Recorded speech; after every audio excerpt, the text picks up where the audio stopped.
မြန်မာနိုင်ငံကိုရုရှားအာဏာရှင်စနစ်နဲ့ရုရှားကနျူကလ িয়ার လက်ဒီ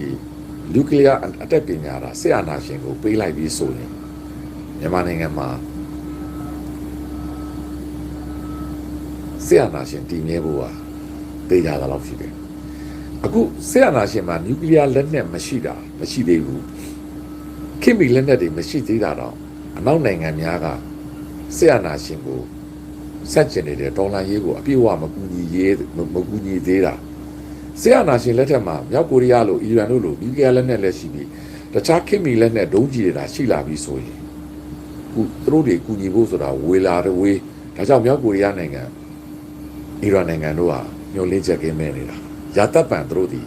အာဏာရှင်အောက်မှာနေရတော့မှာသူတို့နိုင်ငံလိုမဟုတ်ညှို့လင်းချက်အရင်မဲ့နေတာဒါကြောင့်ဘယ်သူမှဝင်မပါရဲဘူး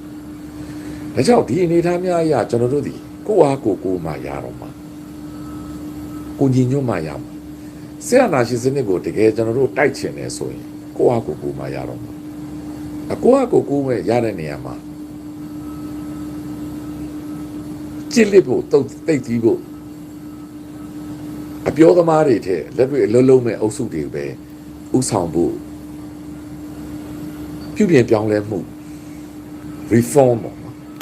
လုပ်ဖို့လိုအပ်နေပြီအဲ့ဒီထဲမှာကျွန်တော်တို့အရေးပေါ် emergency plan A plan B အဖြစ်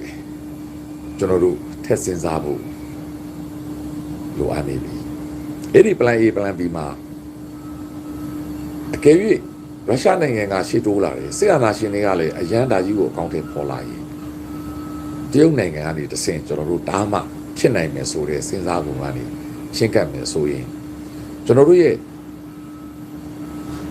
policy တွေကျွန်တော်တို့သွားနေတဲ့ချင်းကပ်ပုံတွေအားလုံးကိုမူဝါဒတွေအားလုံးကိုပြန်လည်သုံးသပ်တရုတ်နိုင်ငံနဲ့ပြည်လည်အောင်လုပ်ပြီးဘယ်လိုအပေးယူလုပ်မလဲဆိုတဲ့စဉ်းစားပုံတွေကို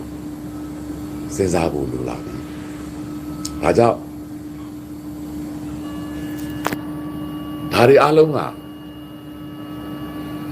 ခုဖြစ်နေတဲ့လက်ရှိအနေအထားကမ္ဘာအနေအထားများအရာပြည်တွင်းမှာရှိတဲ့အနေအထားများအရာစစ်အာဏာရှင်တွေရဲ့အာဏာရှင်စနစ်ကမ္ဘာပေါ်မှာခေါင်းထောင်လာတဲ့အနေအထားများ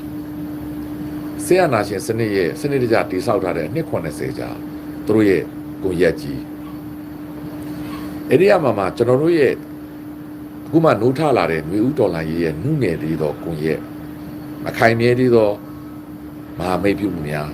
ယုံကြည်ချက်များလမ်းပြောင်းနေမှုများကနေ